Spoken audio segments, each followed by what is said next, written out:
Hello दोस्तों, नमस्कार। आज की हमारी कहानी बहुत ही रोमांचक और दिलचस्प होने वाली है, इसलिए इसे पूरा ज़रूर सुनिए और कमेंट करके बताइए कि आपको कैसी लगी। तो चलिए कहानी शुरू करते हैं। मेरा नाम रिद्धिमा है। मैं 22 साल की हूँ और एक गांव के एक छोटे से मोहल्ले में रहती हूँ। मेरी ज़िंदगी भी बिल्कुल नॉर्मल लड़कियों जैसी थी। परिवार, स्कूल और सहेलियों की छोटी बड़ी खुशियाँ, कॉलेज।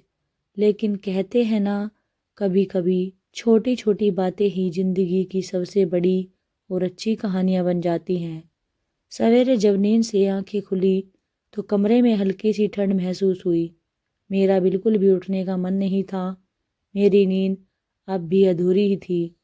लेकिन उसी समय बाहर से माँ की आवाज़ आई, रिद्धिमा उठ जा, स्कूल नहीं जाना क्या? मैं उन्हीं दी आंखों से खड़ी देखती हूँ। 7:30 बज चुके थे। बेमन से बिस्तर छोड़ा, ब्रश किया और तैयार होने लगी। कॉलेज के रास्ते में हल्की गुलाबी ठंड थी और हल्की हल्की धूप चेहरे पर पड़ रही थी। मैंने अपने लंबे खुले बालों को समेटकर रबड़ बैंड से बांधने की कोशिश की। तभी अचानक स्कूटी के ब्रेक की चरमाती आवाज़ आई और मैं चौंक कर मुड़ी। वो एक लड़का, हल्की बड़ी हुई दाढ़ी, सफ़ेद टी शर्ट और ब्लैक जींस में, अपने काले चश्मे को नीचे कर मुझे घूर रहा था। उसकी आंखों में एक अजीब सी शरारत थी और होठों पर हल्की सी मुस्कान। ओहो सॉरी, तुम्हें डराने का कोई इरादा नहीं था, उसने अपनी स्कूटी किनारे लगाते हुए कहा। मैंने कोई जवाब नहीं दिया, बस तेज कदमों से कॉलेज की तरफ बढ़ गई। लेकिन दिल की धड़कनें कुछ तेज हो गई थी। कॉलेज के में दिन भर पढ़ाई के बहाने मैं उस अजनबी के बारे में सोच रही थी। वो कौन था? उसने पहले कभी नहीं देखा था उसे, लेकिन उसके देखने का अंदाज कुछ अलग था। शाम को जब मैं घर लौटी तो गली के कोने पर वह स्कूटी खड़ी थी। इस बार मैंने ध्यान से देखा। वो लड़का मेरी ही तरफ देख रहा था। मैंने नज़रें चुरा ली और तेजी से घर में घुस गई। लेकिन अंदर जाते भी दिल धड़कने बेकाबू थी। आखिर कौन था वो? कुछ दिनों बाद कॉलेज में एक नया एडमिशन हुआ। क्लास में सर ने स्टूडेंट का इंट्रोडक्शन करवाया। हाय, मैं आयन। जैसे ही उसकी आवाज़ मेरे कानों में पड़ी, मैंने सिर उठाकर देखा। अरे, यह वही लड़का था। हम दोनों की आंखें मिली और उसने हल्की सी मुस्कान दी। मैं घबरा गई, लेकिन भीतर कुछ अजीब सा एहसास हुआ। धीरे धीरे मुलाकातें बढ़ने लगी। कॉलेज के कैंटीन में जब भी हमारी टेबल पास होती, उसकी शरारती नज़रें मेरा पीछा करती। कभी कभी हम दोनों की आंखें टकरा जाती और मैं झट से नज़रें फेर लेती। एक दिन आयान ने हिम्मत कर ली और कैंटीन में मेरे पास आकर बोला, रिद्धिमा, क्या हम दोस्त बन सकते हैं? मैंने हल्की मुस्कान के साथ सिर झुका लिया। अंदर ही अंदर मेरे गाल गर्म हो रहे थे। अब आयरन मेरी जिंदगी में धीरे धीरे शामिल हो रहा था। हम साथ में पढ़ाई करने लगे, मस्ती करने लगे और फिर वो दिन आया जब उसने अपने दिल की बात कह दी। एक शाम कॉलेज की बाउंड्री के पास हल्की हवा चल रही थी। उसने मेरा हाथ पकड़ा और कहा, रिद्धिमा, मैं तुमसे कुछ कहना चाहता हूँ। मेरा दिल जोर जोर से धड़कने लगा। बोलो, मैंने धीरे से कहा। आयरन ने मेरी आंखों में गहराई से झांका और बोला, रिद्धिमा, तुम सिर्फ मेरी दोस्त नहीं हो, तुम मेरी जिंदगी की सबसे खूबसूरत एहसास हो। मैं तुमसे बेइंतहा मोहब्बत करता हूँ। क्या तुम भी मुझसे? मेरी सांसें तेज हो गई। यह सब अचानक हो गया, लेकिन मेरा दिल जानता था कि मैं भी उसे पसंद करने लगी थी। थोड़ी देर की खामोशी के बाद मैंने उसकी आंखों में झांकते हुए हल्के से सिर हिला दिया। आयरन की आंखें चमक उठी और उसने धीरे से मेरा हाथ पकड़ लिया। उस शाम हल्की ठंडी हवा में हमारी मोहब्बत की खूशबू घुल चुकी थी। अब मेरी और आयरन की मुलाकातें और बढ़ गई थी। कॉलेज में हमारा हर लम्हा खास था। कैंटीन में बैठकर चाय पीना, नोट्स शेयर करना, बेवजह मस्ती करना, सब कुछ किसी खूबसूरत सपने जैसा था। लेकिन कहते हैं ना, प्यार जितना खूबसूरत होता है उतना ही इम्तहान भी लेता है। एक दिन की बात है, कॉलेज के बाद मैं और आयरन पार्क में बैठे थे। सूरज ढल रहा था, ठंडी हवा चल रही थी। आयरन मेरे बालों से खेलते हुए बोला, रिद्धिमा, तुमने कभी सोचा है कि हम हमेशा साथ रहेंगे? मैंने मुस्कुराकर कहा, क्यों, तुम भाग तो नहीं जाओगे ना? वो हंसते हुए बोला, अगर भाग भी गया तो तुम्हें साथ लेकर। हम दोनों खूब हंसे, लेकिन यह हंसी ज़्यादा देर तक नहीं रही। अचानक मेरे फ़ोन पर मम्मी की कॉल आई। रिद्धिमा, कहाँ हो तुम? मम्मी की आवाज़ थोड़ी कड़ी थी। मम्मी, मैं बस अभी घर आ रही हूँ। अब तुम्हें कॉलेज के बाद घर आने की ज़रूरत नहीं लगती क्या? ये रोज़ रोज़ की देरी क्या मतलब? मुझे समझ आ गया था कि मम्मी को शक होने लगा था। मैंने झट से फ़ोन काटा और आयरन से कहा, मुझे जाना होगा। वो मुझे देखता रहा जैसे कुछ कहना चाहता हो, लेकिन मैं बिना सुने वहाँ से निकल गई। घर पहुँचते ही माहौल गर्म था।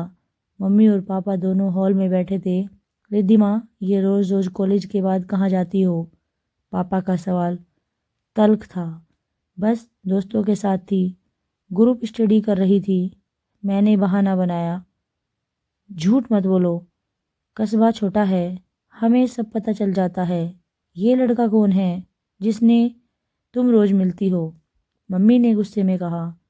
मैं अवाक रह गई, उन्हें कैसे पता चला? देखो रिद्धिमा, हम तुम्हारे दुश्मन नहीं हैं, लेकिन प्यार व्यार के चक्कर में अपनी इज्जत दांव पर मत लगाओ। पापा की सख्ती मेरे दिल को चीर गई। मैं अंदर भागी और दरवाज़ा बंद कर लिया। आंखों में आंसू थे। क्या प्यार करना सच में गलत होता है? अगले दिन कॉलेज गई तो आयरन पहले से ही मेरा इंतज़ार कर रहा था। क्या हुआ? तुम्हारे चेहरे का रंग क्यों उड़ हुआ है? उसने पूछा। मैंने पूरी बातें बता दी।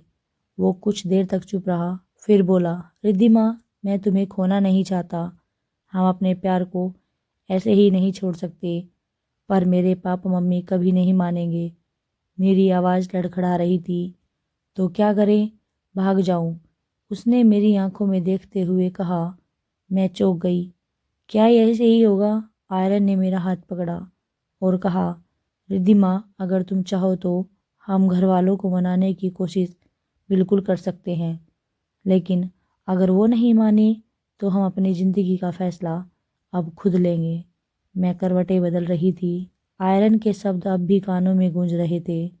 अगर तुम चाहो तो हम घर वालों को मनाने की कोशिश कर सकते हैं, लेकिन अगर वो नहीं माने तो हम अपनी ज़िंदगी का फ़ैसला खुद लेंगे। क्या मैं भाग जाऊं या नहीं, यह गलत होगा, लेकिन अगर मैंने अपनी मोहब्बत को खो दिया तो? अगले दिन कॉलेज में मेरी और आयरन की मुलाकात हुई। वह मेरी आंखों में झांकते हुए बोला, क्या हुआ? क्या सोच रही हो? क्या सोचा तुमने? मैंने गहरी सांस लेते हुए कहा, आयरन, मुझे घर वालों को मनाने का एक आखिरी मौका देना चाहिए।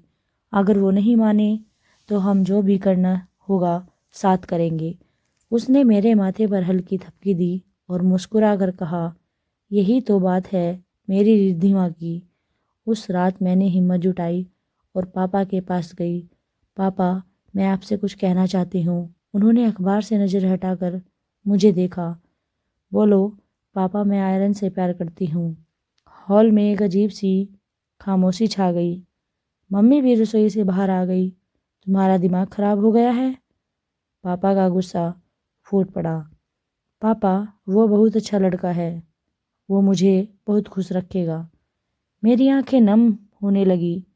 मम्मी ने नरमी से पूछा, क्या करता है वो? अभी पढ़ाई कर रहा है, लेकिन बहुत मेहनती है।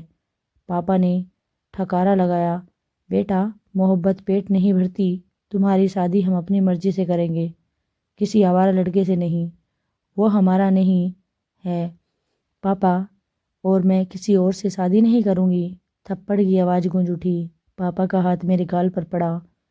आंखों में आंसू लिए मैं अपने कमरे में भाग गई। अगले दिन मैंने आयरन से मिलने का फैसला किया। कॉलेज के पास वाले पार्क में जब मैं पहुंची तो वो पहले से मेरा इंतज़ार कर रहा था। रिद्धिमा, क्या हुआ? उसने मेरा सूजा हुआ चेहरा देखा और भाप गया कि सब कुछ ठीक नहीं था। मैं उसकी बाहों में गिर पड़ी और रोने लगी। पापा कभी नहीं मानेंगे आयरन, हमें कुछ करना होगा। रिद्धिमा, मैं तुम्हें इस हाल में नहीं देख सकता। अगर तुम्हें मुझ पर भरोसा है तो आज रात मेरे साथ चलो। मैंने उसकी आंखों में देखा, वहाँ प्यार था पर साथ में एक अजीब सा डर था। रात के 11 बजे मैंने अपना एक छोटा सा बैग पैक किया। माँ पापा सो चुके थे। दिल तेजी से धड़क रहा था। क्या मैं सही कर रही हूँ? मैंने धीरे से दरवाज़ा खोला और बाहर निकल गई। गली में एक काली स्कूटी खड़ी थी। आयरन मेरा इंतज़ार कर रहा था। चलो जल्दी बैठो। मैंने बिना कुछ सोचे स्कूटी पर उठ गई। हम हाईवे पर थे। हवा तेज़ थी। दिल की धड़कनें भी। लेकिन तभी पीछे से एक कार की हेडलाइट हमारी तरफ आई। मैंने मुड़कर देखा, पापा की कार। वो सीट। आयरन ने स्कूटी तेज कर दी, लेकिन तभी एक तेज हॉर्न और टायर के घर्षण की आवाज़ आई। जब आँख खुली तो मैं हॉस्पिटल में थी। सिर से पट्टी बंधी थी, बाजू में दर्द था। मेरे सामने पापा खड़े थे, आंखों में आंसू। बेटा, हमने तुम्हें खोने का डर महसूस किया। अगर तुम आयरन से इतना प्यार करती हो तो ठीक है, लेकिन भागकर जाने से बेहतर था कि हमें मनाने की कोशिश करती। मम्मी ने मेरा हाथ पकड़ा और कहा, हम अपनी बेटी की खुशी के खिलाफ नहीं हैं, पर हमें थोड़ा समय चाहिए था तुम्हें समझने के लिए। लेकिन तुमने हमें बताने के बजाय भागने का रास्ता चुना। ये सही नहीं था। पापा ने भी गहरी सांस लेते हुए कहा, हम तुम्हारी खुशी चाहते हैं बेटा, लेकिन हमारे डर भी तो है। बेटा, हम तुम्हें तकलीफ नहीं देख सकते। आयरन अच्छा लड़का है, लेकिन क्या वह तुम्हारी पूरी ज़िंदगी की जिम्मेदारी उठा पाएगा?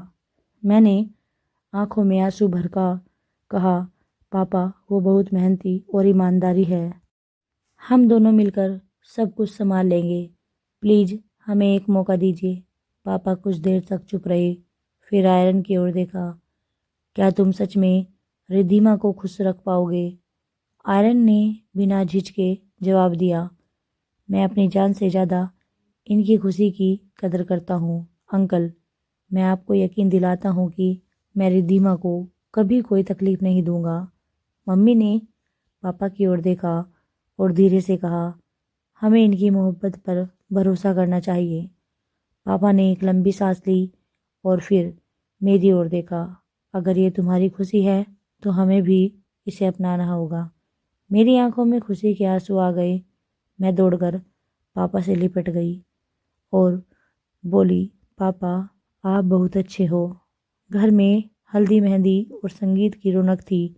जो परिवार कभी इस रिश्ते के खिलाफ था, आज वही सबसे ज़्यादा खुश नज़र आ रहा था। आयरन ने मुझे शादी के एक दिन पहले फ़ोन किया। क्या तुम खुश हो? मैंने मुस्कुराते हुए कहा, इतनी कि शब्दों में बयां नहीं कर सकती। और फिर शादी धूमधाम से हुई। प्यार, परिवार और दोस्ती के आशीर्वाद से हमारी नई जिंदगी की शुरुआत हुई। आयरन ने मेरी मांग में सिंदूर भरते हुए कहा, अब हम हमेशा के लिए एक दूसरे के हो गए।